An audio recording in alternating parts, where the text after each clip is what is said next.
어떤 문제가 된 사람은 홍준표 후보인데 사퇴하라는 사람은 유승민 후보가 된 격인 사당의 거죠. 후보를 자기들 뽑아놓고. 네. 어떤 특별한 문제가 있었던 것도 아니고 예. 세 번의 TV 토론 결과 가장 잘한 후보로 그렇죠. 꼽히고 있는데 그래서 이런 전도 유망한 후보를 이 자당 의원들이 자기들 손으로 사퇴시키려고 했는데 의원총회에서는 그것은 이제 무산됐지만 그러나 자유한국당 그리고 국민의당과 함께 원샷 단일화는 추진하겠다. 그래서 이게 정말 이것도 저것도 아닌 그런 그 결론이 났습니다. 그러니까 후보는 후보대로 알아서 예. 뛰어라. 우리는 단일화를 위해서 뛰겠다. 지금 이렇게 결론이 난 상태입니다. 예. 전도 유망한 후보를 전도 멸망의 길로 끌고 가는. 최진봉 교수님, 예. 어제 의총, 예. 저희도 이 결과를 보려고 12시까지 기다렸었는데요. 예. 의총이 12시가 넘어갔어요. 그렇죠. 7시 30분서부터 시작한 게. 예. 그 의총에서 무슨 일이 있었고, 그거에 대해서, 물론 이제 보도 나와 있지만, 예. 구체적으로 어떠한 과정을 거쳐서, 3당 단일화 하자라고 하는 제안이 나왔는지, 그리고 유승민 후보는 이에 대한 반응은 어땠는지. 1차적으로 그러니까 경론이 있었죠. 오랫동안 그렇게 회의를 했는데 경론이 있었던 이유는 예. 사실은 31명의 의원들이 발언을 다 했다 그러죠? 그랬죠. 예. 그리고 이제 문제는 김무성계라고 얘기하는 또 MB계라고 구 MB계라고 예. 분류되는 분들 중에 일부가 이제 사퇴론을 좀 들고 나오면서 강조를 했던 것 같아요. 그 부분이 이제 유승민 의원 입장에서는 받아들이기 힘든 거 아니겠습니까? 그럼요. 입장 바꿔놓고 여기 있는 누구라도 본인 후보로서 정말 완주하겠다는 생각을 가지고 열심히 뛰고 있는데 그거 앉혀놓고서 그 자리에 지금 있었던 거 아닙니까? 유승민 후보가 갑자기 내려와서 그 회의에 참석했는데 30분 정도 늦게 그 자리에서 사퇴론을 꺼내고 심지어는 만약에 사퇴를 안 하거나 사퇴란 말까지는 안 했겠죠. 예를 들면 연합이라든지 아니면 후보 단일화에 적극적으로 나서지 않을 경우에는 우리가 탈당해서 자유한국당으로 다시 돌아갈 수도 있다. 이런 협박까지 일삼는 예. 그런 말들이 오갔다고 해요. 그래서 결국은 이제 당 지도부 입장에서는 그런 이제 강경한 소위 일부 의원들, 그 의원들의 그런 강경한 태도 때문에 어떤 형태로든 유승민 후보가 혼자 완주한다는 것을 받아들이기 힘든 상황이 됐을 것 같다는 생각은 듭니다. 그럼 회의 분위기가 결국은 나중에 결론적으로 나올 때는 유승민 후보를 이렇게 표현했어요. 저는 그것도 좀 이해가 안 되는데 후보는 바라본다. 그냥 그걸 보겠다. 이런 표현을 썼어요. 그리고 자기들은 3당 연합이든 아니면 후보 단일화를 추진한다. 이렇게 얘기했단 말이죠. 그러면 그건 결국은 유승민 후보를 바보 만드는 거 아니겠습니까? 유승민 후보는 분명히 뭐라고 얘기했냐면 본인은 끝까지 완주하겠다고 그랬어요. 예. 회의 끝나고 나서 인터뷰할 때도 본인은 변화가 없다고 얘기를 했고요. 그런데 뭐 주호영 원내대표든 이런 분들, 책임 있는 분들은 뭐라고, 주호영이 아니죠. 참. 주호영은 국민의당 원내대표죠. 아니죠. 맞습니다. 이게 맞습니다. 네, 맞습니다. 예. 제가 사람이 너무 많다 보니 등장인물이 많다니까 헷갈렸군요. 주승용. 주승용이고 주호영 맞습니다. 국민의당은 여수의 주승용. 그렇죠. 예. 주호영 원내대표가 예. 우리 주승용은 옛날에 재떨이 사건. 그렇습니까? 예. 그래서 원내대표가 나서서 얘기하기를 우리는 3당 합당이나 연합에 대해서 추진할 거다. 그리고 후보는 그거를 지켜보기로 했다. 이런 예. 표현을 썼는데 그 자체가 저는 그 유승민 후보를 무시하는 행위라고 생각합니다. 후보가 뭘 지켜봅니까? 후보는 분명히 지금도 계속 본인의 길을 가겠다고 얘기를 하고 있는 건데 이제 바른정당이 이렇게 나오는 이유는 사실 지지율 때문에 그런 건데요. 그것도 저는 명분이 없다고 생각해요. 후보가 지지율이 안 나온다는 이유만으로 후보 사퇴하라 또는 뭐 다른 후보와 연합해라 이렇게 압력을 가하는 것이 과연 민주주의 정신에 맞는 건지 저는 이해가 안 되고요. 특히 자유한국당의 홍준표 후보 같은 경우에는 친박을 다시 끌어안고 지금 뭐 조원진 뭐 박근혜 전 대통령이 무죄고 박근혜 전 대통령을 사면시키겠다고 주장하는 조원진 의원이 나와 있는 상태에서 그 사람들과 손을 잡겠다고 하는 홍준표 후보를 협상의 대상 또는 합당의 대상 또는 연합의 대상으로 삼는 그런 태도를 보이는 것이 과연 예. 바른정당을 창당할 때 그 정신이 어디로 갔는지 또 그것이 그러니까요. 진실인지 아닌지도 의심스러운 친박 청산을 사실은 전제 조건을 걸었잖아요. 예. 근데 그게 안 된 상태에서 다시 자유한국당과 연합을 하겠다고 하는 태도를 보이는 것은 그분들이 처음 빠져나올 때, 새누리당 있을 때 나왔을 때의 정신을 의심할 수밖에 없는 그런 태도라고밖에 생각이 안 됩니다. 김남국 변호사님. 네. 바른정당이 만들어질 때의 창당 정신은 이제 최준봉 교수께서 말씀하셨는데, 그러니까 과거 적폐 세력으로 본 거 아니에요? 그 박근혜 대통령 탄핵에 찬성표를 던지면서 그 국정농단 세력과 함께 할 수 없다. 핵심이 겁니다. 네, 맞습니다. 국정농단, 부역자라는 표현까지 안 썼지만, 국정농단을 방조하거나 비호한 세력과 함께 할 수 없다. 그러고 나왔어요. 새로운 보수를 표방하면서 보수의 새 희망, 당신의 능력을 보여주세요. 이게 바른정당의 기치란 말이에요. 근데 이제 제가 궁금한 거는 예. 저도 이제 정치를 했었기 때문에 동업자적 관점에서 보면 33명 의원 중에 10명 정도만 도와주고 한 20여 명은 뒷짐 지고 수수방관하고 있었어요. 네. 이게 정당에서 공당에서 있을 수 없는 일이거든요. 지시라 그럴 뻔 깜짝 놀랐어요. 없는 일이에요. 이렇게 할 수 없는 거라고요. 이제까지 열심히 도왔는데도 지지율이 안 올라갔으면은 이렇게 하는데도 좀 안 되니까 어떻게 좀 묘안을 좀 내보자. 근데 이번에 보수 진영이 집권 가능성 없어요. 어차피. 네. 그러니까 사실은 어떻게 보면 바른정당에서 단일화를 생각하고 있다고 하더라도 예. 사실은 이 바른정당 의원들 33명이 뭐 똘똘 뭉쳐가지고 사실은 유승민 후보를 띄웠어야 되는 겁니다.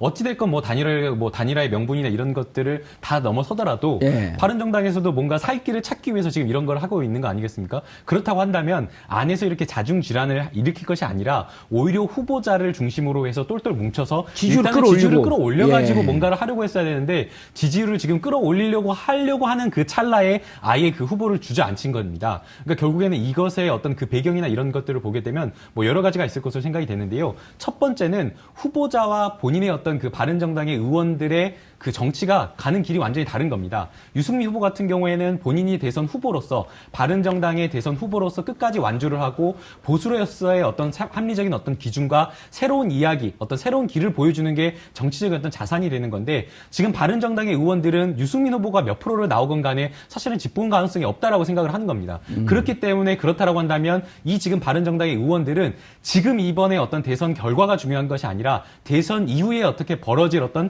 보수의 어떤 정치 지형이 어떻게 변화할지가 중요한 겁니다. 그렇기 때문에 아마도 이제 유승민 후보의 어떤 주자, 완주의 어떤 그런 것들을 가능성을 완전히 접어두고 본인들이 살 길을 찾기 위해서 아예 지금 후보를 잡아가지고 그냥 주저앉히는 그런 것을 하는 게 아닌가 생각이 듭니다. 예. 고재열 기자님, 이거 네. 들여다보면요. 2002년도 노무현 대통령 시절하고 많이 비슷해요. 네. 당은 틀리지만 그때 노무현 대통령께서 후보가 된 다음에 2002년 6월 지방선거에서 참패를 하거든요. 예. 그때는 이제 집권하고 있었던 김대중 대통령 시절에 이른바 이제 홍삼 트리오 그 자제분들 문제도 좀 있었고 그래갖고 집권 세력의 그 김대중 국민의 정부에 대한 국민들의 비판 의식이 높고 그러다 보니까 이어서 같은 정당인 노무현 대통령에 대한 지지율이 뭐 10% 초반까지 떨어졌거든요. 네. 그 당에서 얼마나 흔들었습니까? 예. 제3의 후보를 내야 된다. 지금 후보를 접어야 된다. 예, 지금 상황 그런데 이제 어쨌든 당시에 이 여당이 참패한 이유는 말씀하셨던 이유 때문이지만 그럼에도 불구하고 대선 후보가 또 책임을 져라면 책임론적인 성격도 예. 있지 않았습니까? 그런데 이번에 이 유승민 후보 같은 경우에는 그러니까 당 지지율이 사실은 낮은 상태에서 후보가 선전하면서 아직 지표로 유의미하게 나타나고 있지는 않지만 잠재력을 지금 충분히 보여주고 있는 상황에서 지금 뭐랄까 이렇게 이 정도면 등에 칼을 꽂았다라는 표현을 그 정도 쓸 수 있을 것 같은데 근데 제가 봤을 때 이거는 지금 단일화를 하겠다는 얘기가 아니에요. 왜냐하면 지금 단일화라는 거는 긴장이 있어야 되잖아요. 네. 긴장이 있으려면 단일화를 해서 문재인 후보를 이길 수 있다. 어떤 그런 지점까지 이렇게 상황이 와야 되는데 문재인 후보와 안철수 후보의 지지율이 상당히 벌어진 상황. 그렇죠. 이미 10포인트가 그렇죠. 지금 넘어섰죠. 붙어 있어서 국민의당이 결합을 해서 이길 수 있는 국면이 아니라 지금은 사실은 단일화해서 지면은 더 우스워지는 거지 않습니까? 지금 보이는 결론은 그거예요, 사실은. 그런데도 불구하고 이 얘기를 하고 있다는 얘기는 예. 아주 간단한 겁니다. 뭐냐면 자유한국당에 돌아가겠다. 그 말을 할 수는 없으니까. 그 협박을 했다는 거 아니에요? 그렇죠. 근데 이제 그건 뭐냐면 최소한의 지렛대가 필요한 거죠. 우리가 이렇게까지 솔루션을 제공했는데 유승민이 고집을 부려서 이렇게 되지 않았느냐? 안 되겠다. 나는 그쪽 사인을 돌아가겠다. 당신한테 했고 우리는 가겠다. 그렇죠. 예. 그러니까 철학이 없는 탈당 뒤에 철학이 없는 복귀의 어떤 그런 구실일 뿐인 거죠. 예. 자, 최 교수님, 어찌 보면 이제 이것이 명분 없는 반문연대잖아요. 그렇죠. 누가 싫어서 후보를 단일화하겠다? 예를 들어 DJP 연합 같은 경우는 민주주의 회복이다라고 하는 기치를 세웠단 말이에요. 그렇죠. 그리고 지역 호남과 충청에 근거하고 있었던 지역 정당이 하나가 되면서 지역 감정도 뛰어넘으려고 하는 이런 시도도 좀 해본 거고. 그랬었죠. 사실은 근데 속내를 들여다봤더니 예. 이런 얘기를 해요. 바른정당 의원들이 지방 조직이 무너지고 있다. 예. 이를테면 내년에 지방자치 선거가 있지 않습니까? 그렇죠. 광역 기초 의원들이 지금 이 선거에서 띄워줘야 되는데 자유한국당에서 이쪽으로 넘어왔던 바른정당 기초 광역 의원들이 다시 자유한국당으로 돌아가고 있다. 예, 맞습니다. 그러면 이 선거가 지고 난 이후에도 우리가 미래가 없다. 예. 이런 본인들의 이해관계 때문에 아까 말씀하셨듯이 그렇죠. 예. 그래서 지금 후보를 흔들고 있는 거거든요. 그렇죠. 예. 그게 문제라고 보는 거죠. 지금 정확하게 지적하신 예. 것처럼 이제 지역에 있는 조직들이 제가 막 유승민 후보하고 그냥 예. 이 그 공감 능력이 그러니까요. 막 싱크로율이 막 100% 되는 것 같아요. 저는 그래서 정 의원님이 저런 싱크로율이 나오는 것은 진정이라고 봐요. 진정성이 있다. 왜? 정치적으로 지향점이 다르잖아요. 예. 그럼에도 불구하고 정치적으로 그 유승민 후보가 당하고 있는 그게 바르지 못하다는 것은 울분이지 않겠습니까? 예, 그러니까 바르지 못한 정당이 되는 그렇죠. 거죠. 바른 정당이 아니라 예. 바르지 않은 정당. 예. 이렇게 이름을 안 바른 바꿔 정당. 예, 그렇게 바꿔 달아야 되는 상황이 됐는데 그러니까 조직을 이제 걱정하는 거예요. 지방선거나 지금의 조직들이 움직여주지 않고 지지율이 오르지 않다 보니까 예. 이 후보를 지지했다가 내가 나중에 어떻게 될까 하는 생각을 하는 건데 저는 그게 너무 지엽적이라고 생각합니다. 왜냐면요. 지금 사실 자유한국당이 물론 보수들의 일부 보수들의 지지, 친박, 골수 친박들의 지지를 받아서 어느 정도의 지지를 얻고 있지만 저런 모습이 과연 계속 갈까?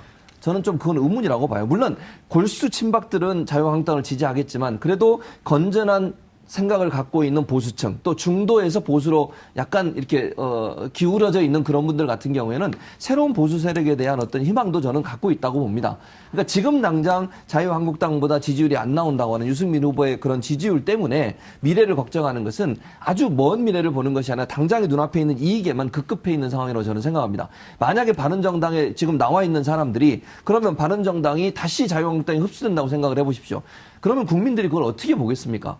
저는요, 그거는 정말 명분도 없고 왜 거기서 뛰쳐나왔으며 또다시 돌아간다고 하는 것이 또는 나오면서 얘기했던 그런 뭐 선결 요건이 해결됐다면 또 모르겠어요.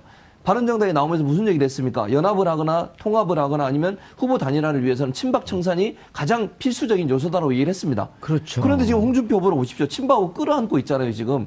박근혜 무죄라고 얘기하고 있고요. 저런 식의 태도를 보이는 후보와 연합을 하고 그런 정당, 조원진을 끌어안고 또 남재준 이런 사람을 끌어안는 그런 정당에 다시 흡수된다고 하는 것은 저는 폭탄을 치고 자멸하는 길로 간다고 생각하는 겁니다. 물론 그게 본인들이 볼 때는 그게 뭐 확장력을 키워서 보수가 더 커질 거라고 생각하는데 저는 이번 대선이 끝나고 나면 보수 진영도 일정 부분 좀 구분이 될 거라고 생각해요. 예. 그러니까 친박, 골수 친박들이 지금은 위기감에서 그렇게 할 수 있지만 새로운 보수 대안이 나온다고 하면 건전한 보수, 소위 정말 국가를 위하는 보수라고 하는 세력이 새롭게 만들어진다고 하면 그것도 충분히 대안이 된다고 저는 생각을 그렇죠. 하거든요. 그러면 예. 바른정당이 그런 자세로 계속 갈 필요가 있는 거죠. 지금 당장 이번 대선에서 당선이 안 된다고 하는 이유 때문에 명분을 버려버리면요. 정치에서 명분이 가장 중요한 거 아니겠습니까? 그럼요. 어차피 집권 못합니다. 그러니까요. 보수의 새 희망을 만들어놔야죠. 그렇죠. 그렇게 새로운 되면 거지. 그럼요. 그러면 마음을 들 곳 없었던 보수들이 어찌 보면 바른정당을 지지하면서 새로운 보수 세력을 만들 수 있는 그런 근거지가 생길 텐데 예. 그런 부분들을 너무 쉽게 이렇게 버리는 것은 자기 앞에 이익에만 급급한 아주 근시안적인 태도라고 생각이 됩니다. 예. 그런데 두 분한테 제가 공통 질문 던져도 돼요? 예. 눈을 감고 들으면 두 분의 목소리가 똑같아요. 왜 그래? 같이 나오니까 닮아가는 거예요? 아니면 한 가족이 되려고 하는 준비하는 거예요? 이 대목에서 바른정당 의원들한테 그 영상편지 한번 쓰는 게 영상편지요? 어떨까요? 아니 근데 제가요. 네. 바른정당 의원들하고 친하거든요. 네. 그래서 제가 나 복권 시켜줘라. 네. 그럼 내가 바른정당 입당하마. 오. 네. 그래서 좋은 보수의 새 희망을 만들겠다. 그러니까 네. 좋대요. 예. 그러나 5월 9일 전에 복권을 시켜줘라. 그 유통기한은 5월 9일까지다. 5월 9일 지나면 안 된다. 그랬더니 더 실망해갖고 지지율이 안 올라가나 봐요. 근데 바른정당 의원들이 이렇게 계속 후보를 흔드는 거는 옳지 않은데 우리가 말씀을 계속 나누더라도 예. 그 결론 부분에 갖고 이게 원래 영상편지를 띄워야 되는데 지금 뭐 미리 띄우죠. 그래갖고 특히 이제 바른정당에 김성태 그 바른정당 의원이 이런 얘기를 했어요. 언론 보도에 따르면 완주사를 거듭 밝히는 유승민 후보에 대해서 당론을 번복하고 인정하지 않으려는 경솔한 처사라고 비판했어요. 야, 이게 달리는 레이서한테 이렇게까지 할 정도면 저도 김성태 의원이 개인적으로 다른 데 가서 제 비판을 해도 저는 꽤 합리적인 보수이기 때문에 의미가 있다. 네. 이렇게 생각했는데 그 다음에 주호영 원내대표는 뭐라 그랬냐면 좌파 패권 후보의 당선을 막는 게 훨씬 더 중요하다. 그 친박이 그 적폐 세력 청산하는 것보다도 더 중요하다 이런 얘기를 했어요.